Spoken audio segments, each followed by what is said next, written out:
You know, it's interesting. The moment in my life, the turning point in my life when I discovered that I was standing in my own way was probably in college. Now, college is so interesting because you're going to school, you're trying to work towards your goals and your dreams, you're learning how to become an adult and live your life, and you're gaining all of this life experience. I discovered I was standing in my own way when I was homeless.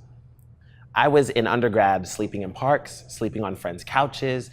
I was in these different situations that now that I look back, I'm proud that I went through them because they made me, they shaped me, they created me to be this resourceful, this resilient, this hopeful individual. But at the time, I was standing in my own way and I didn't know it.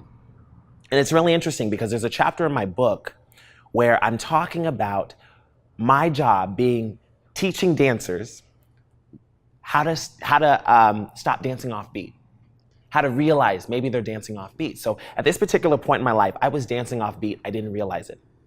I didn't know. I was not listening to the music of life. And so one thing that my mentor taught me at the time, he said, look, when you find yourself in a hole, put down the shovel, stop digging. And so what I had to do at this particular point, again, I'm sleeping in parks, I'm on friends' couches, I'm in these situations where I'm just trying to make it day by day. One moment at a time, right? Finding Nemo, they said, just keep swimming. That's all I was doing. And I remember I had to step outside the frame. I had to look at the bigger picture and just gain some perspective. My choices shape my reality. My thoughts become things. What I allowed for myself, what I accepted, was a product of my mentality, my self-worth, and my value.